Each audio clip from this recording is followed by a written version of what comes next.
The internet has made it easier than ever to start a business. Succeeding on the internet, now that's another story. The big question is, what are those who are succeeding doing differently? This podcast has the answers. Welcome to the Marketing Matrix podcast. I'm your host, Lisanne Murphy, and I am joined today by the incredible, talented, and incredibly tall Nick Fitzgerald. Nick, thank you so much for coming on the show today. Hey, thanks for having me. It's good to be here. Oh, man, we are just so excited, guys. I've had the opportunity to kind of follow Nick around his journey as we've been at a lot of the same events over the past year since we were in the same coaching program. And this guy he follows Russell's lead with value and hashtag over deliver all over the place. So I'm super excited for him to be on the podcast because I know that he is just not going to hold back. I wanted to take a minute to introduce Nick so that he can get this party started for us. So Nick is a literal giant at 6'9". Guys, that's like so big. Do you know how many centimeters that is? Have you ever done the calculation? I don't. I haven't. We should do it. I don't know. We should look it up. That'd be awesome. He is a Utah-based entrepreneur who figured out how to serve people using his creative abilities. And for those of you who are just listening, behind him you can see figurines of Star Wars and all kinds of fun creative passions that he has. He's a former Division I semi-pro basketball player. He struggled transitioning from competing on the court to competing in corporate America. After many attempts on different career paths, he finally listened to his inner voice and became an entrepreneur. He founded Friendly Giant Films in 2015. Since then, he's worked on 14 feature films, 2 television series, many commercials, and was a freelance photojournalist for the NBC affiliate in Salt Lake City. He has even acted in front of the camera in a lead role in an upcoming feature film. You going to tell us a little bit about that? Oh yeah, we'll go into it. Sure. I love it. Now he is a storytelling marketer, and his focus is on helping businesses and entrepreneurs find and tell their stories. He specializes in leveraging your stories and experience to sell more of your products and services through video, building relationships and emotional connections between brands and their audiences. He has spoken on stages to thousands of people, sharing his journey and how he used storytelling to build a brand from thin air. He also became a best-selling author with the release of a million-dollar story, inspiring many to take action, tell their stories, and serve people at the highest level. I mean, guys, is there anything that Nick hasn't done? And he's not even that old. Like, he is a young whippersnapper when it comes to this thing called life. So Nick, we're again just really, really excited to have you on the show with us today. Well, it's awesome to be here. Thanks for that. And it is funny how, our journeys is we hop from thing to thing sometimes, but we gain experience along the way, and it ultimately leads us to be able to serve people at the highest level that we can by combining all of those things, hopefully, into something that brings value to people. So yeah, isn't that true? I don't know about you, but in my journey, anytime it was time for me to transition from one thing to another, I felt like I was a loser and that I had done it wrong. Yep. And it took, I don't know, I should count, like maybe my 5th or 6th transition before I was like, wait a minute, I'm actually just becoming an incredibly well-rounded individual and a very unique individual that can serve people in a unique way. And I don't regret any of the twists and turns that my life took, but it took a long time for me to actually be confident and not feel like, dang it, I just can't get it right. Yeah. So exactly. I love that you speak to that. Yeah. Well, and for me, I was 35 years old when I finally took that jump and, asked myself again, what do I want to be when I grow up as a father of 4 and all that stuff. But like you said, each one of those experiences leading up to it just prepares you to be able to step into it fully when the time is right. So I love it. Well, we would love to hear a bit of that story. How did you get to the point where you could found the Friendly Giant Film Studio and just have all these incredible opportunities and be involved in these amazing projects and just be this amazing entrepreneur giving so much value? Like, how did that happen? Oh man. So, directly before I started my company, I was actually a financial advisor. I had a practice and had been crushing it as a financial advisor in a partnership.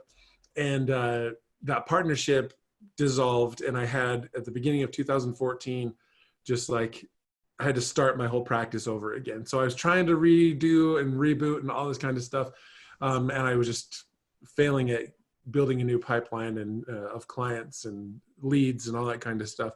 And I eventually, it was November 7th, 2014. I actually have the letter that I got just right down here that told me I was no longer employed with them. I was terminated because I wasn't going to hit my sales quota for the year. And so I was 34, almost 35 years old at the time, had a newborn. In February of that year, we had our fourth child. And so we had a newborn. We had just finished paying off the hospital bill, you know, that kind of thing. And I'm like, what do I do? Do I go work for another firm? Do I change careers again? Because previous to becoming a financial advisor, I was, you know, I worked in a warehouse for a furniture store. I worked as building power harnesses for a company that services medical devices. I was an inventory clerk. I was a shipping and receiving manager. I was a purchasing manager, and then a payroll manager for different companies. I just hopped around from place to place to place, chasing a paycheck, basically, just trying to quote unquote be responsible, get a real job, you know, those kinds of things, where I was so unfulfilled with the work that I was doing. I loved the people that I worked with, but I hated the work that I was doing. And so, you know, again, at this point, I'm like, do I start something new, or do I just try to continue on this path just with a different company or firm? But just nothing felt right. And so, you know, that summer in 2014, I had actually had an old high school friend who, he was way overweight. And this is back when The Biggest Loser was like on all the time. And he wanted to film an audition tape, so to speak, for that show. And so we did I got together with him. I borrowed some gear from my dad and made this video for his Biggest Loser audition. And I remember we were sitting there, and I showed it, was sitting next to him while we were watching the final thing. And he just got tears streaming down his face. And I'm like, oh, I must have done a good job, you know, that kind of thing. He didn't get cast for it, but like that just rekindled. I'd always had this hobby of making videos. You know, I'm a child of the 80s and 90s. So back in the olden times, having those VHS camcorders and making mock episodes of Cops with my buddies, you know, all sorts of stuff like that. And then my just passion for movies and entertainment and stuff. I just said, you know what? I've always been a creative person. Like I love stories. I love movies. I love music, all sorts of things like that. But I never thought that I could actually make a living doing it. I just thought, oh, this is a nice hobby to have, you know, or if I wanted to focus on that, I'd have to become a millionaire some other way so that I'd have free time, you know, to pursue it. And so I said, you know, we were living in a family member's basement at the time because we had burned through all of our savings. We had like no money left, all this stuff because I made $15,000 that year as a financial advisor, that year that I got fired. And I just said, you know what, I'm just going to do what I want to do. Other people say I'm good at it. I think I'm good at it. I'm just going to see what I can do with trying to start a video production company. So I decided right then, it was like December when I had the realization that that's what I wanted to do. And I started a video production company without having a video camera at all to even do it. I was like, I want to do it. This is what I'm going to do, and I'll just make it work. I'll figure it out. But like I said, my dad had some camera equipment, so I borrowed it from him to get things started. So I didn't have any clients or anything like that. And so all I wanted to do was just make cool videos for businesses. I did nothing about storytelling or marketing, and that wasn't like in my mind really at all. I just wanted to make videos. And so I just went to work trying to find clients. I didn't have any connections or a book of business or anything to call on.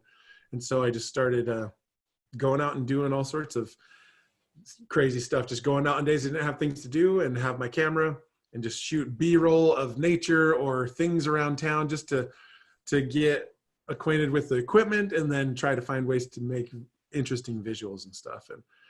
And eventually I did get an opportunity to get a client. And it was so funny. It was a CrossFit gym who they were entering a contest about telling the story about why they started their gym, and all these other CrossFit gyms were doing the same thing. And so we got together, and it's funny, I charged them $250 for this video. And I was so nervous to like ask for that much money, right? It was just like, I felt so scared to do it, but they agreed to that. And again, when I showed them the edit, like tears streaming down their faces, and I'm like, that was amazing. I'm like, okay, I'm onto something here, you know? And I had that, as most entrepreneurs, especially creatives, when they start, you think like, if I don't charge people a lot of money and I just do a killer, amazing job, they're going to like shout from the rooftops and the mountaintops how amazing I am. And all their friends are going to come to me and I'm going to have tons of business. And that very rarely happens, right? And that was what happened for me. I didn't get that burst of extra business because of the great job I did and all those kinds of things. And so I was just I was struggling. I'm like, again, we were in a place financially where we didn't have anything to lose. So that was nice that like for the first few months, I only made a few $100s, but it wasn't like a super huge financial strain on us. But eventually I was just like, I've got to find out how to make money, but I don't want to go back and get a job and put this together only after a few months of trying. And so I just kept going out and shooting video. And that's what ultimately led me an opportunity to become a freelance photojournalist. I was going out one morning to shoot some B-roll. I didn't have anything to do, and I was going out. It was wintertime still, nice and cold, and I could see some smoke rising in the distance. I was like, that's not like a normal chimney fireplace fire kind of smoke. And so I got in my car, threw the camera bag in the car, and started driving, and I found where the smoke was coming from. And it was actually a house that was on fire, like fully on, like flames shooting off the roof and everything. And I found it just before the fire crews had arrived. Like all the sirens were approaching. I just got there before they pulled in the neighborhood. So I grabbed my camera and start shooting some stuff. And the police officer that's going around like knocking on doors and making sure every neighbors are out, he's like, hey, are you media? And I'm like, yeah, you know. And so he's like, come with me. And he got me in like somebody's yard right next to the house. So I like had awesome access to get some good footage and stuff. And that ultimately, I worked with the news station to give them the footage that I got to use for their story. And that opened up the doors for me to become a freelancer for KSL, the NBC affiliate here in Salt Lake. And from there, it was just like, I started running full time in news, basically filling in and shooting stories and all these kinds of things, just learning how to get better at my craft and my skills, my technical abilities, because I had to do everything from the lighting to the sound to the actual camera stuff. A lot of times as a freelancer, you don't have a reporter, so you're conducting the interviews and asking all the questions and all of that kind of stuff. And then of course, editing and getting it ready for the news. And so I learned how to work really fast at getting things done. And it was a lot of fun too. I know a lot of people bag on the news, and I'm not a big fan of the tactics that, you know, media uses on telling stories sometimes, or controlling narratives and things like that. But I learned that the majority of, you know, news broadcasters aren't in that camp that a lot of people put them into. But then I got to meet such amazing people in the community, but then learn how to approach complete strangers with a big camera and make them feel comfortable, all sorts of different things that I was able to put to work in my business. So basically, you know, that's how I got started with using cameras and starting to craft stories, was by losing everything, being fired from my previous job, and finally listening to that inner voice, that passion that I'd always had, and kind of turning off the voices of in my head and that everyone else is like, be responsible, you've got kids, you have some stability in your life and all that stuff. I was like, I've lived my whole life doing that, and it's not worked out for me. So I'm going to try the other side and see what happens, you know? And that's what got me started on this crazy journey of building a production company, but then starting to focus on marketing and messaging and stories, and creating powerful messages that help brands connect with their audience so that they come back again and again and build relationships, as opposed to just transactions and, you know, having to always churn and burn through tons of people in order to get business. Yeah. So this is incredible. I love it. This is like seriously so great. Especially the part where like you just like see smoke in the distance and you're just like, let's go. Unbelievable. So When was the point where you recognized that really it's about storytelling? I mean, whether you do it through video, the visual word, the written word, the listened word, it really is about stories. How did you figure that out? Well, it was funny. I was on a trip to West Virginia doing a shoot for the Boy Scouts of America at the Jamboree, their national Jamboree. And we were going with these super wealthy people like Bill Marriott and Rex Tillerson and all these millionaire, billionaire guys that had donated lots of money to the Boy Scouts over the years. And we were filming these bronze statue unveilings of them and, hearing some of the stories about what they had done. And I sat there and I'm like, these guys are millionaires and billionaires. And they're talking about these stories and experiences that they had as youth and, with the Boy Scouts in particular. And it just got me thinking. I was on this trip and I was being paid very well. And I was telling somebody else's story about, this wasn't a money-making thing for those individuals. They were the ones giving the money to the other organization. But how I had seen the impact that they had had or that things had had on them and success. And I was like, you know what, this is what businesses need to be able to do, is to talk about impact and things that that have happened in their lives. And then again, to show how that has allowed them to serve people and impact others through it. And so I got home from that and was just like, okay, now I'd worked on, like I said, after the news, I kind of transitioned into Hollywood production stuff. And I worked on tons of feature films and movies and TV shows and commercials, and worked with all these brands like, IntelliBed and Purple Mattress and the Harmon Brothers, if you know who they are. And seeing how to craft visuals in an amazing way, but then how to use the information and the story to be able to drive the narrative or to bring people to a conclusion. So it's like, okay, I'm done working. I don't want to be working on a film set. I had been working more than full-time hours as a filmmaker, and only making my first full year in film, it was only $25,000. The next it was $35,000. I still wasn't making very much money. We were on food stamps and on Medicaid and all those things, still living in a family member's basement. And I was working my tail off. And I was just like, you know what? I don't want to, the route that I'm going and how hard I'm running, my body's either going to give up or, I'm not going to last super long. There's no longevity in it. So I want to take the skills that I've learned and the network of amazing filmmakers that I know and focus on the message, because I've always loved connecting with people. That was why I was successful initially as a financial advisor, because I connected with people. And that was all through sharing stories, sitting in somebody's living room. They're not going to tell you if they have $1 million in assets as a complete stranger. They're not going to open up and say, oh yeah, I've got $1 million in a 401k or whatever like that, if they don't know me or have some trust there. In order to do that, you have to share and open up and get to know them, and they get to know you, and it just grows from there. And so I took all of those skills that I had at being able to connect with people and what I learned in interviewing individuals with the news and complete strangers and having to build rapport really fast, and saying, okay, how can I take those skills and then put them to work for a business? Our mutual mentor, Russell Brunson, he's a childhood friend of mine we went to elementary school, middle school, high school together. We reconnected while I was going through the film stuff and struggling financially, and that having some of his guidance and seeing that there was a way that I could actually use my talents and abilities to make money while also serving people and helping them make money. It was just like, okay, storytelling is how it's done.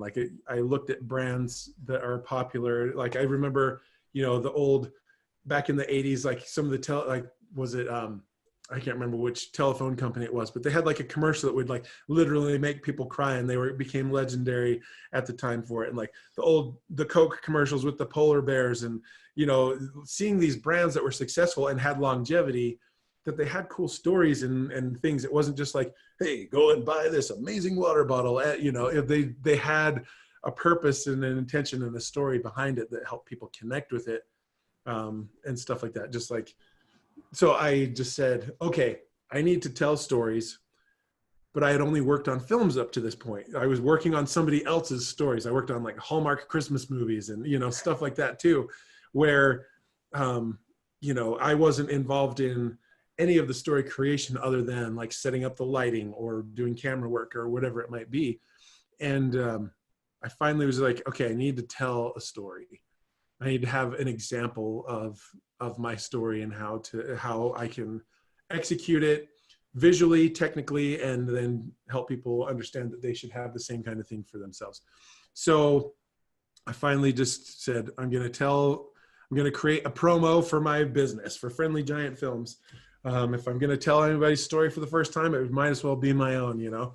And so that's what I did. I created this little 3-minute video where I tell a story of going to the movies with my grandma when I was younger.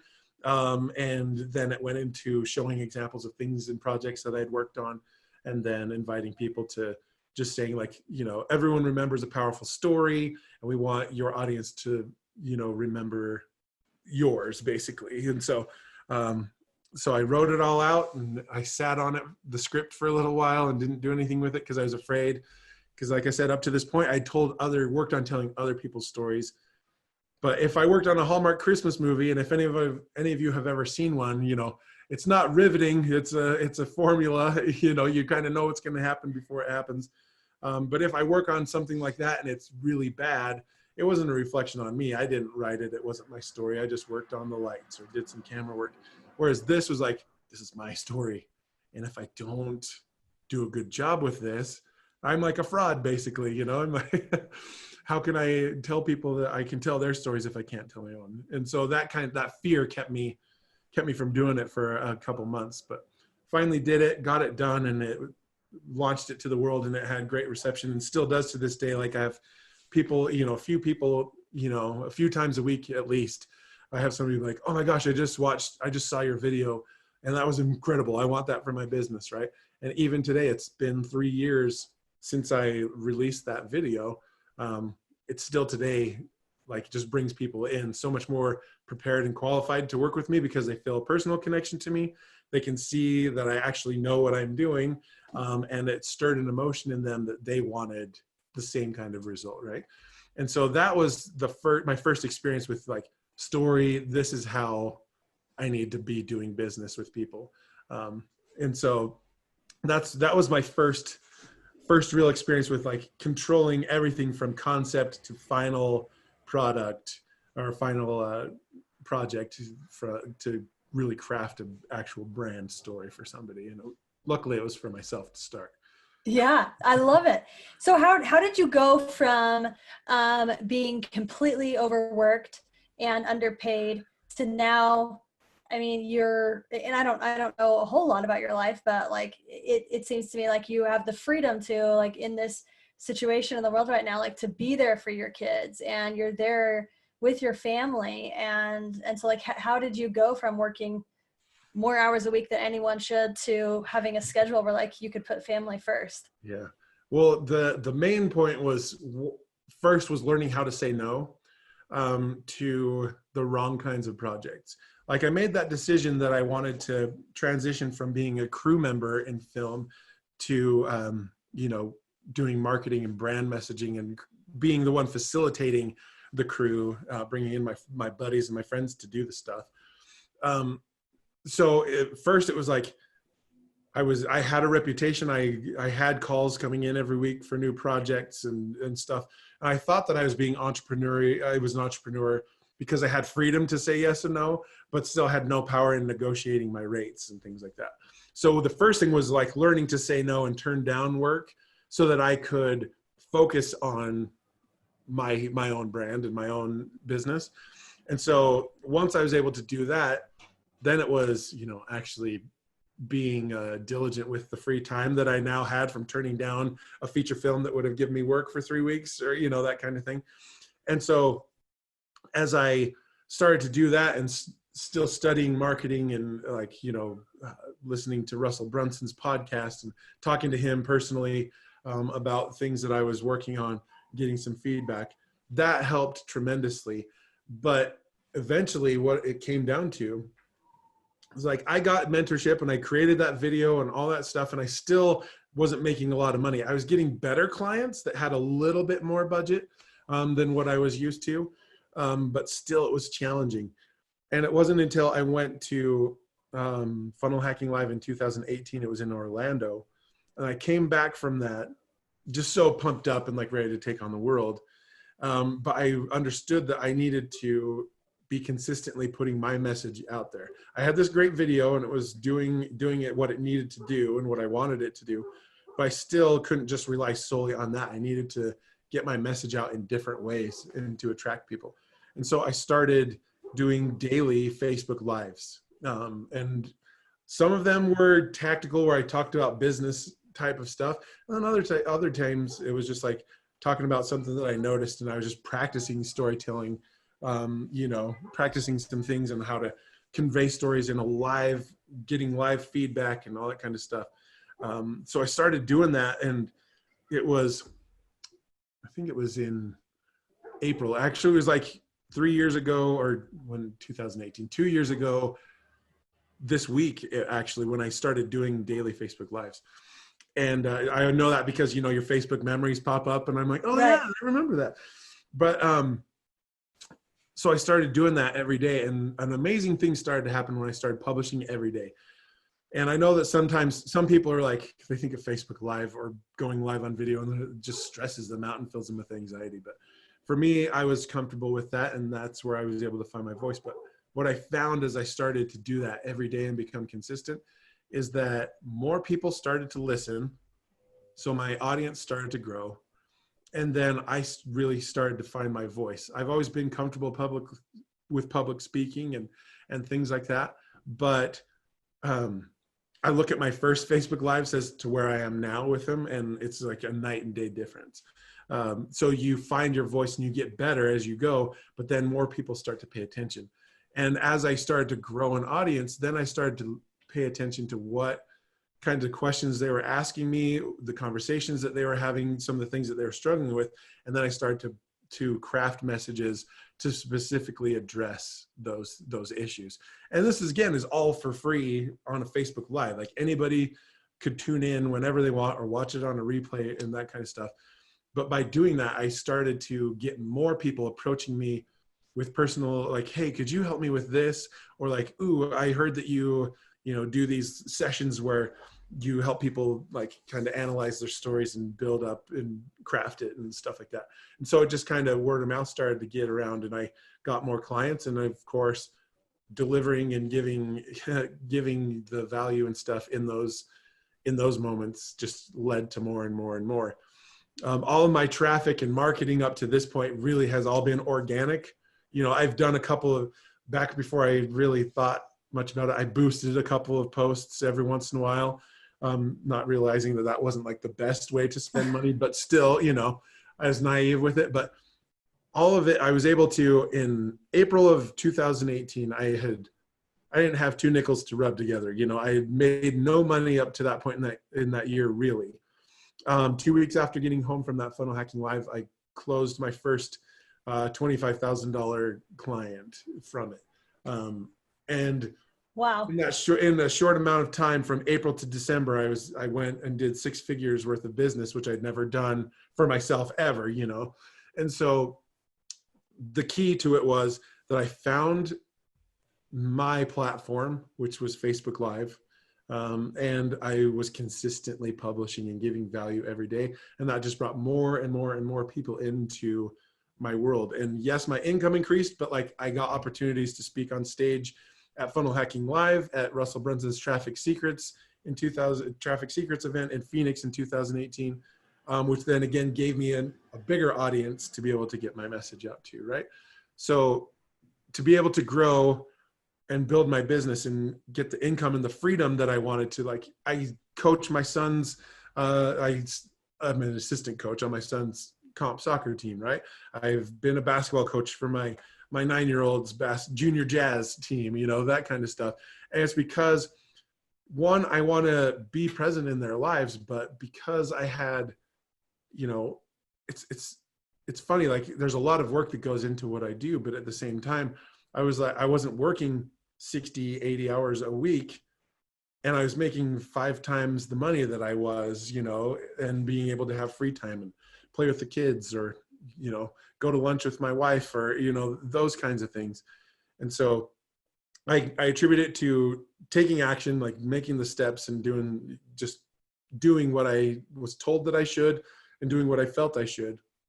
But then being consistently publishing and putting my message out there just did nothing but good things for me. And it just opened up so many more doors for me to have more opportunities to provide value and attract more people into my world, right? I love that. I love that. I love 2 things about it. One, how simple it is, right? But how like inspiringly impactful it was by doing that. Like, I mean, that's how I learned about you, was when I joined the 2 Comma Club coaching program last year. And then in the groups, I would see your notification that you were going live.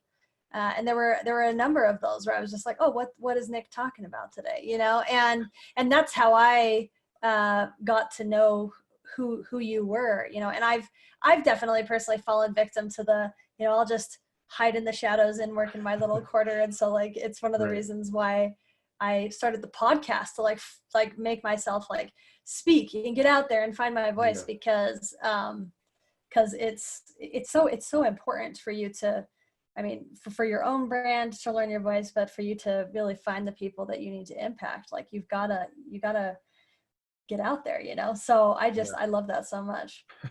Well, and it's just one of those things that every person's different, right? But there are, just like you said with this podcast, this is your opportunity to get in that habit and find your voice and build your audience and all those kinds of things. Mine was Facebook Live. You as a listener who is listening to this, it might be something completely different.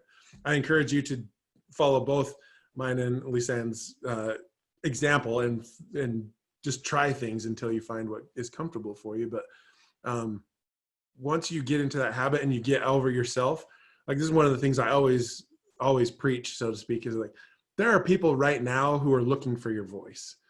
You know, they might not know that they're looking specifically for Lisanne Murphy right now, right?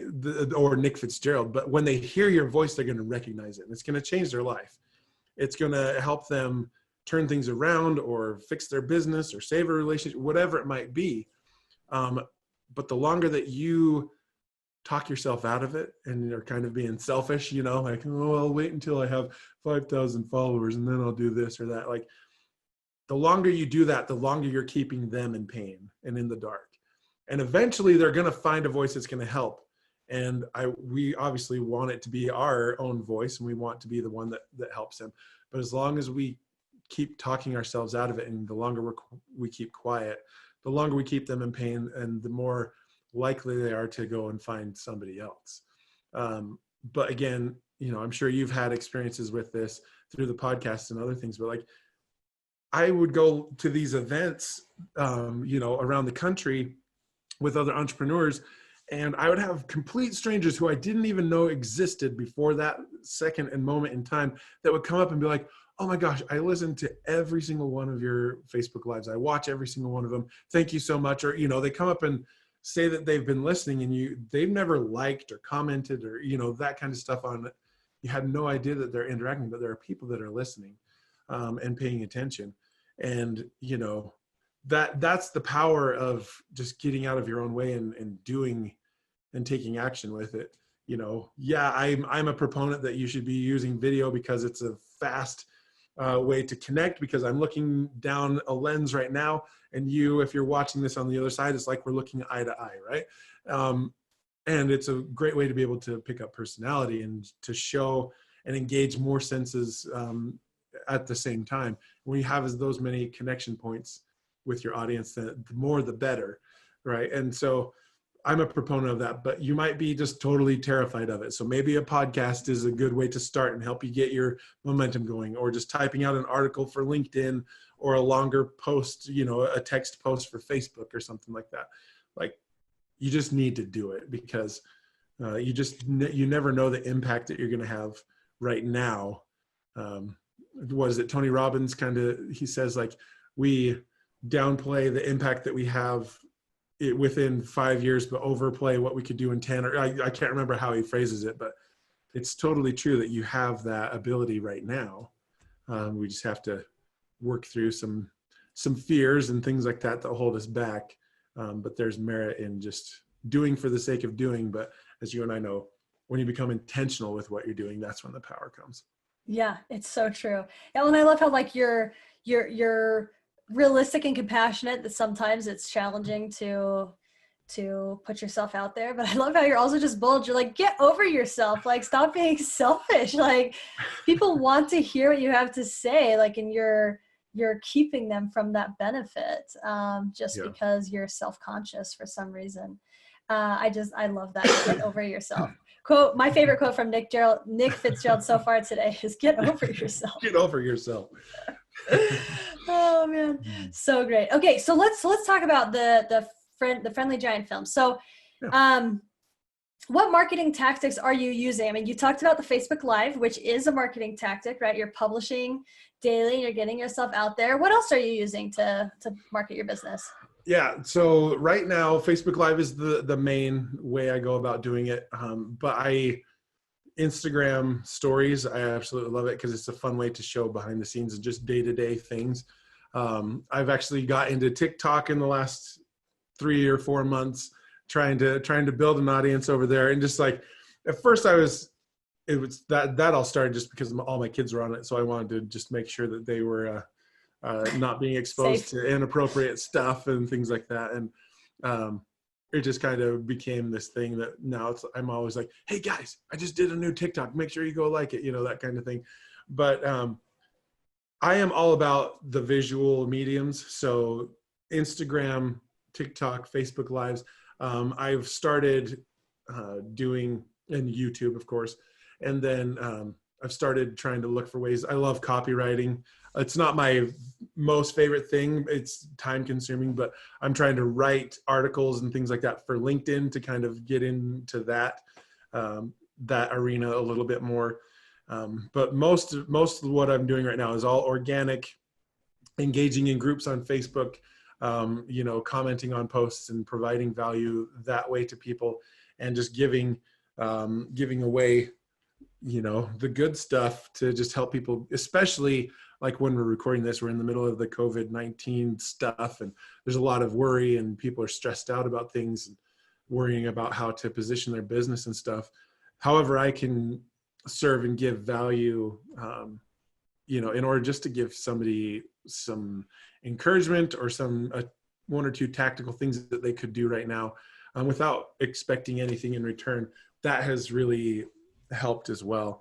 The struggle that I have when it comes to my marketing is, especially right now, a lot of people are online doing things and scrolling and spending time. So there's a lot more noise that I'm having to compete with than I did 4 weeks ago.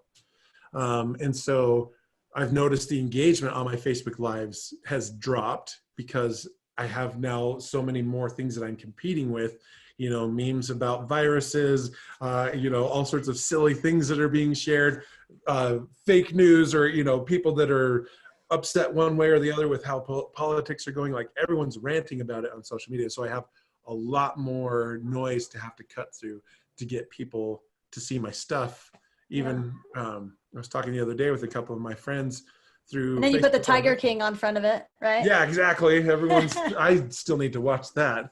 That's on my list. I haven't dove in yet, but like, you have all of that stuff, and like, even talking to some of my friends that like regularly engage in stuff, they're like, I haven't like seen you in my timeline hardly at all, just like algorithms changing and with everyone, with the influx of people. So that's my biggest challenge right now, is like finding ways to continue the organic reach, but now looking into strategically creating like paying my way in, like how Russell Brunson talks about traffic you own, traffic you buy, and traffic you earn. Starting to look at options for buying some traffic to get in front of more people. Those are where I'm struggling the most, kind of right now with what I'm working on, because I'm wanting everyone to be able to focus and build powerful stories. I have a great it's converting right now at 53% over 3 months worth of traffic, organic traffic to it. It's still converting at that high number. So I'm like, okay, now how can I get more eyes in front of that? You know, how can I get more people to do that by throwing some money behind it? And what's the impact going to be that way? So those are like what I've been doing and what I'm kind of facing now as challenges with my business. Yeah, I mean, it's fascinating to see. I mean, as a social media agency, just to see how the climate is changing in terms of the amount of people that are online. Like I've even noticed my internet the last week has just been like sluggishly slow, right? There's so many people that are online. And so it's like the demand has increased, but like you have to cut through that differently. And you have to figure out ways to break into that because there's opportunity there for sure. But you have to learn how to do it and then be sensitive as well to the situation that so many people are in that are exactly. Struggling. So, you know, it's not a simple problem to solve for sure. So Nick, I always ask this of every guest that I bring on, as you've been through your journey, that you've done a lot of different things, and you are a man who, it seems to me like you're incredibly optimistic, and you seem to always be putting yourself out there so that you can be in the right place at the right time to take opportunities. What has been the most transformational thing that you've experienced as you've gone through this whole journey? Oh man, that's such a good question. Because there's so many, you know, there's so many different things that you could point to. But I honestly think the biggest transformational point for me has been just the self-belief that I have in myself, the confidence that I've built. You know, the first time that I had somebody book a strategy session with me, it was 2 hours and they paid me $2,000. And all we did was talk about their stories, and they left so happy and so fulfilled. And I was like, that was so fun. And I got paid pretty good for that. You know, I was like, people are paying me to do that.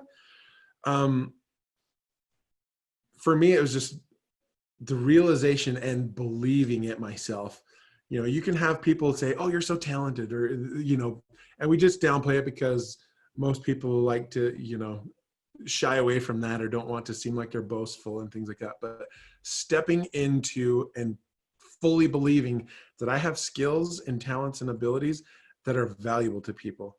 And I've spent my entire life studying stories. Like maybe not, they weren't when I was a kid and I was geeking out on stories and movies and things like that. It wasn't for the intention that when I'm a 40-year-old that I have a business that's doing this and that. No. But you have a lifetime full of experience and expertise and passion and drive.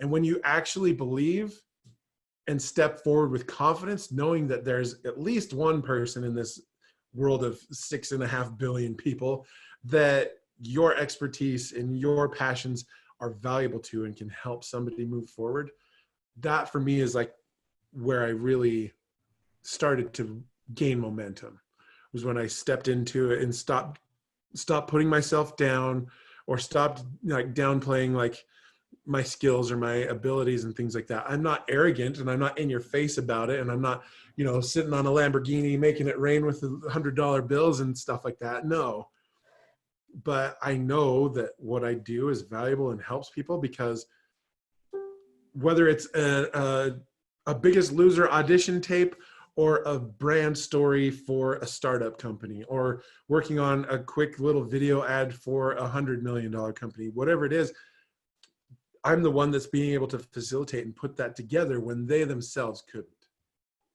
Whatever your skills are, or whatever your business focus is, or that kind of stuff, you have that same ability right now, and people will pay you for it. And once I owned that and truly believed it, that is when things really started to ramp up. And I had more confidence going forward with my messaging, but then also the word got out. And when you have that swagger a little bit, it shows and people pick up on it and they introduce you to more people and it gives you more opportunities. So I'd say that would be my most pivotal thing in this whole journey. I love it. Oh, it's so good.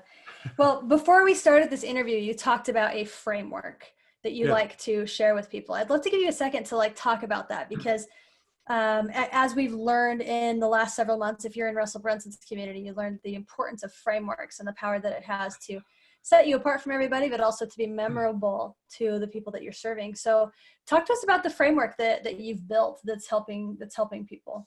Yeah, for sure. So it's, I call it my storytelling for business framework. It's super, super simple. It's 9 simple steps to help you build stories for your brand within your business, and that will build connection, help people understand who you are and what you're all about, and increases their connection to you so that they become long-term or return clients, customers, and things like that. And basically it's the culmination. Like I said, I've been studying story my whole life, right? It's the culmination of my lifetime of obsession with film and movies and stories and imagination and those kinds of things. And then as a young person dating and stuff, learning how stories really connect us. And that's how you, if you're dating or trying to get a relationship, you go on your first date, you're basically just telling your life stories to one another. And then based on those stories, you decide if you want to continue going forward and all those kinds of things. And then all my time working in film, learning the technical aspects and actually like the structures of stories to be able to guide an audience through a journey. And then as you know, applying it to sales through marketing and through one-to-one messaging when I was a financial advisor, especially. All of that stuff is like, all of that experience is what's culminated in this framework.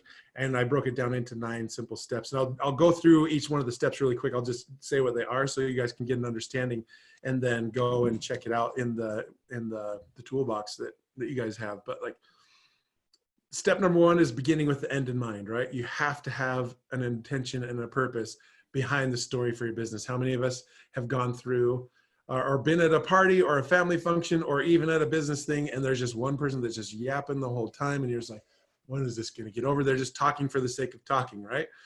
Once you may be guilty of that yourself. I've done it a few times in my life too. But when you have a purpose that you're wanting to, what do you want the people to feel, think, and do at the end of this story? That helps you identify what stories to tell. Because one of the things I taught with almost every single person that I talk to, they fall into 1 of 2 categories.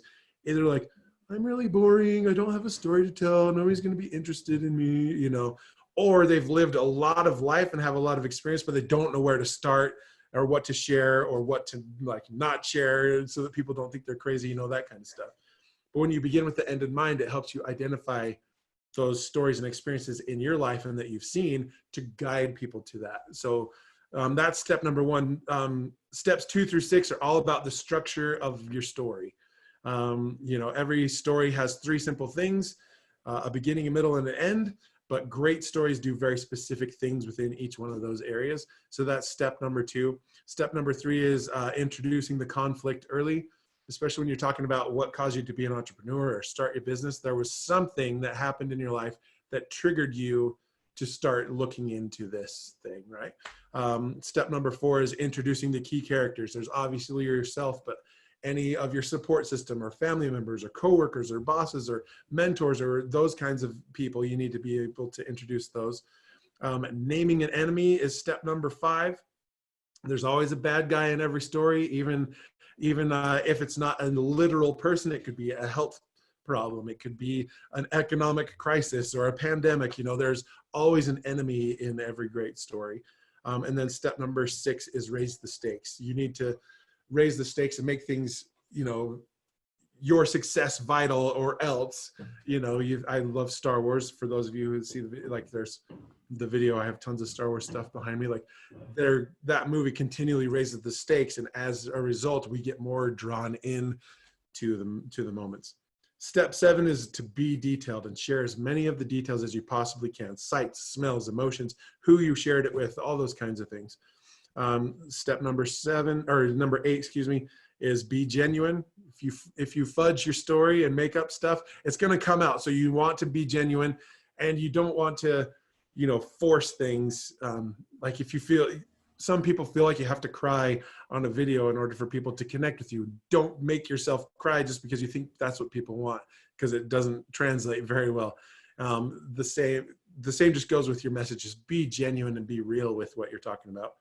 And then step 9, is again, like the get over yourself. Do it now, don't wait. You know, you don't hesitate and don't sit on it. So that's the quick rundown of like these 9 steps if for storytelling for your business.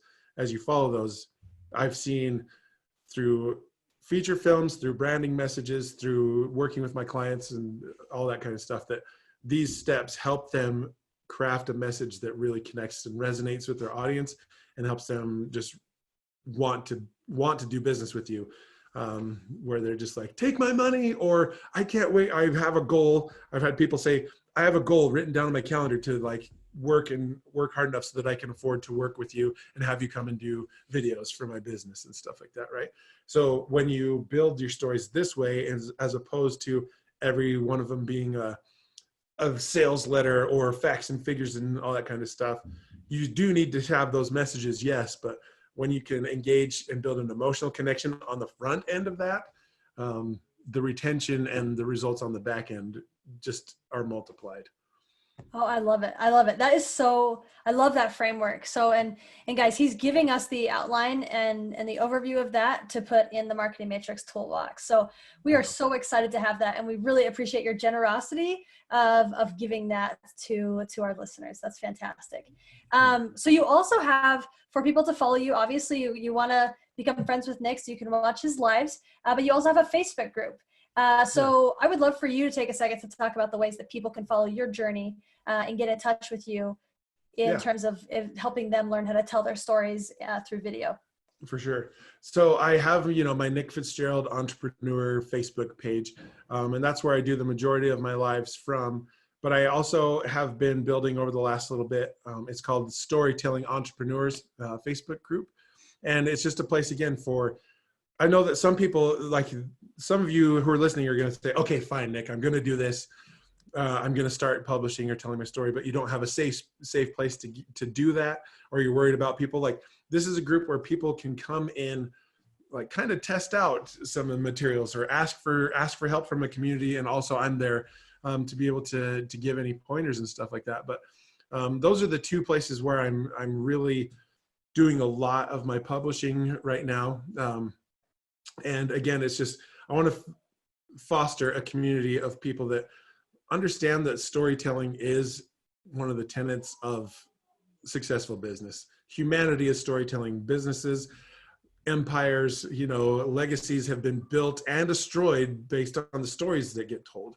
And I want you guys to have the best tools and the best opportunity to begin, if you haven't started, to build your stories and your messages for your brand on like proven stuff. Like, I've learned from Oscar winners and Emmy winners and amazing storytelling masters in Hollywood about all of these things, and through trial and error myself in my business and all that kind of stuff. I want to give you those tools, and through that page, through that group, those are places where you can learn, but also, dip your toes in the water, test things out, get some feedback on things before you take it live. But then also in the toolbox, to give you more of that information and more of the tactical. It goes a lot deeper than what I did going through those 9 steps, to show you how you can start doing it right now. So yeah, that's where you can go start consuming the Nick Fitzgerald stuff. I love it. Awesome. Well, we're so excited. Thank you so much for again gifting that, and for always just putting out so much value. I mean, guys, I'm in a couple of the same Facebook groups that Nick is, and I mean, I'm sure he's on like the top 5 contributors list on every single one of them. Like, he's just always giving value. So make sure you get into this guy's world and follow his journey, as well as use him to help you tell stories. He is as genuine and as real as it gets. And so, Nick, you are indeed the friendly giant. Thank you so much for being on the Marketing Matrix today. You're welcome. Thank you for having me. It was good to be here. All right. Perfect. Sweet. We did it. Yay. Fantastic. Okay. So I did only schedule an hour of your time, so I want to respect your time. If you have time, I'd love to capture that short episode, but if you don't, then I totally understand, and we can just do a long episode. Yeah, I'm good. I'm good to go. Okay, perfect. Okay, so I would love to catch this short episode with you. So with the short episode, I'm going to introduce you again. And then I'm going to ask you, and since your bio is pretty detailed in terms of like how you got to this part of the journey, I'm going to have you skip through the journey portion. Yeah. So I'm just going to ask you this one question, and it's, what small marketing strategy or tactic has made the biggest difference in your business and why? Okay, perfect. Do you know what you want to say for that? Are you going to say the Facebook Lives, I'm guessing, or? Yeah, definitely. Awesome. Love it. Okay. I love it. It's perfect because it's like I said, it's simple. It's very tactical. And someone can be like, yeah, I can do that. Like, it doesn't have to be this huge, ginormous thing. Yeah. Okay. So I'm just going to grab a swig of water and we'll get going. Mm-hmm. All right.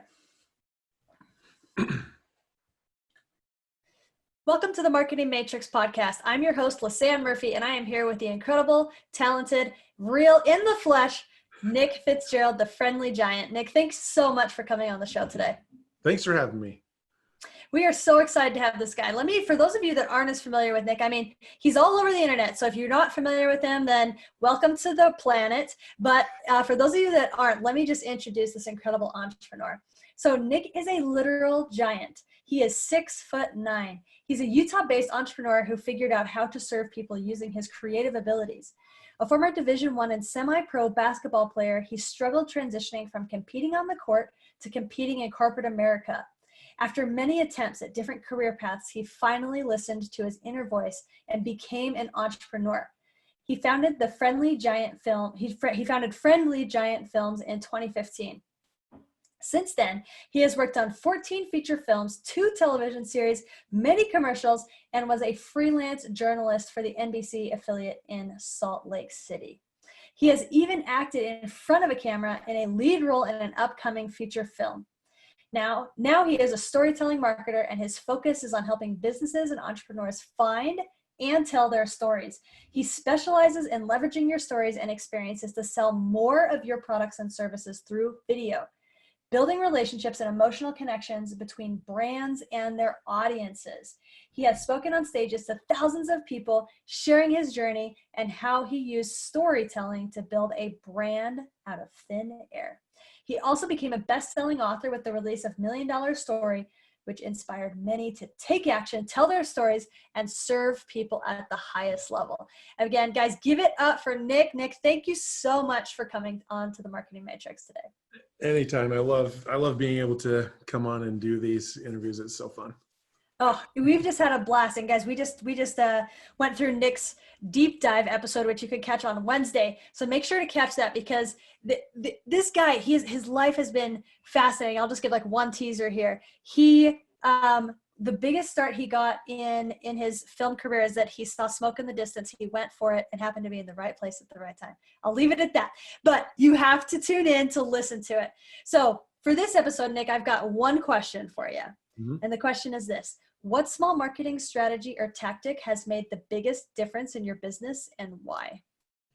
Man, that's such a good question, because there's so many different things you could point to, but the most impactful one for me was Facebook Live. I started my business. I worked on films and features and all these different things. But once I finally started to realize that I needed to be promoting myself and promoting my business and telling my story, I created an amazing, like, cinematic, legit video that lives on YouTube and on my website and stuff like that.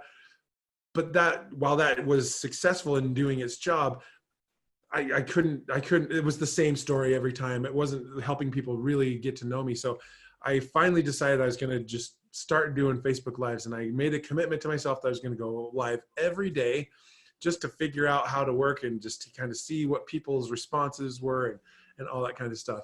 And as I started doing that, I started in doing them every day in April of 2018. I had like 0 following at all at this point.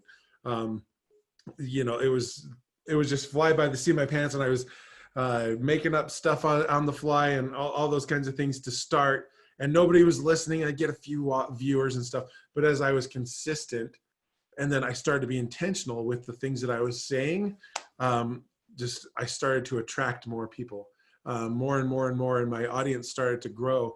And then, as well as by doing it through repetition and being consistent, I found my voice. And when I combined the growing audience and listening to the things that were concerning to them, and the things that they were talking about and asking me and all that kind of stuff, and then applied my voice to those problems. It just really threw gasoline on, it wasn't a fire at that point. It was just like some burning coals, right? But I just dumped, it just like really got things to grow in a big way for me really quickly. And so I could say, like, by choosing my medium was Facebook Live and going live every day, and even going live on days when I could not figure out what I wanted to talk about, but going live just so I could keep the habit and build that as a habit. Good things happened, and it opened up so many opportunities for me to gain more clients, to build my list and my audience, but then open up doors for me to be able to have opportunities to speak on other people's platforms that were much bigger than mine, so that I could get my message out to even more people. And then when they heard it on that one thing and they came back to my daily Facebook Live and things like that, it just really solidified the connection that they had to me. So if I had to pick one thing, that is what it was: Facebook Live all the way. I love it. And you know what I love about it, Nick, is that it's so simple, right? It's not like, I mean, with a podcast, you just think about like, where am I going to host it? And I need an introduction and what's going to be the format of my show and all this stuff. But like with a Facebook Live, you grab your phone, you hit a button, and you move your face. Like, you know, it's so simple. And like you say, like, you learned to be intentional over time, right? Yeah. Well, and that's the thing, is like, everyone has a phone in their pocket for pretty much. And especially if you're a business owner, like, it's an absolutely free platform and resource for you to use that you carry around in your pocket all day, every day. So strategically and tactically, it's something that you can implement and do super simply and super easy and super fast. And it doesn't have to be 20 or 30-minute long messages. You can just hop on for 2 minutes and just show people what you're doing, or give somebody a little look at what your thoughts are for the day. But again, when you become intentional by leveraging this free tool that's there all the time, like, you're crazy to not jump on and to use it. So I love that so much. I love it. Do you have any like 1 or 2 tips with Facebook Lives from your experience of learning that like someone could like get a head start who hasn't started? yeah. So the first thing is, like, nobody wants to see like up your nose, basically. How many of you watched a Facebook Live or an Instagram story where you're like, it's just not a flattering angle? So, you know, elevate, hold your camera up, or if you have a laptop, just like as much as you can do. Like, you can see how I'm framed. How many of you have watched like a Facebook Live where it's like the person's like this the whole time? You know, you just see like the bottom or half of their shirt and like a bunch of weird stuff. So pay attention to your surroundings and like elevate your camera up, because it just is a better angle. And then number 2 is find good natural light. Like, right, I'm sitting in front of open windows in my office, and that always works. Don't position yourself with the light source behind you, because it just doesn't work. So find good natural light if you keep wherever you can, and a place that is not super crowded so that you can control sound. If you can make yourself like, you know, look decent in the frame without showing everyone up your nose, have good lighting so we can actually see your face and you're not in shadows, or have monster lighting where you're standing below a light and it's just not flattering. And then anywhere you can find a good quiet spot to do it. Those 3 things will elevate you over 75% of the people who are doing Facebook Lives every day already. I get so many comments when I was starting off. They're like, what camera do you use for your Facebook Lives? And I'm like, the one that's in my laptop. But it's because I used these little tricks that I just looked different. And when you can do that, that stops the scroll. It cuts, you know, it just is more noticeable. So there's 3 little tips for you guys to implement right now with your Facebook Lives. I love it. And like, I love the tips that you showed were like true video production guy, right? I mean, we're talking True, like yeah. light visuals. It's amazing. But like, they're the small things that make a difference. Like you say, it's what causes the scroll to stop. I love it.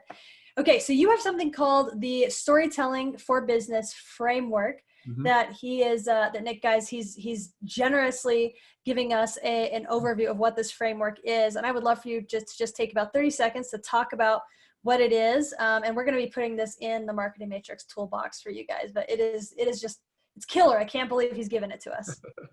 So this storytelling for business frameworks is my 9-step system to be able to build a powerful brand story that helps your audience connect with you on a personal level and an emotional level and guides them towards a result that you want to give them. And it's all a culmination of my lifetime study of story, film, movies, TV, entertainment, sales, and psychology. And so, and the marketing as well, because that's what we want to put this to work for. And so it's just 9 simple steps that if you build any stories or craft any or create any stories that will really set you apart and put you ahead of the game when it comes to your brand messaging. I love it. We are so excited and honored to have that. So thank you so much. You're welcome. And then lastly, how can people follow you and follow your journey? I mean, obviously you're doing Facebook Lives, so you can friend Nick and follow him there. But you also have a Facebook page and a group. Do you want to talk a little bit about those? Yeah. So I do my Facebook Lives through my Nick Fitzgerald Entrepreneur page. So that's where you can go and get my daily, most every day, nuggets and ideas on storytelling and how you can use them strategically and purposely for your business. But then also I have the Facebook group. It's a public group. You can join it. It's called Storytelling Entrepreneurs, and it is geared for exactly like it's titled, Storytelling Entrepreneurs, people who want to be able to connect and sell more of their products and services by leveraging their stories and experiences. So that's where you can go to join in. I love it. Well, I'm definitely, as soon as this interview is over, I am jumping on and adding myself to that group. So Nick, thank you so much for being a guest on the show today, for sharing your heart, for sharing your value, for letting us get a glimpse into your story. It has just been amazing to talk with you. And I know that myself and the listeners of the Marketing Matrix are supremely grateful. So thanks again for being on the show today. You're so welcome. Thanks for having me.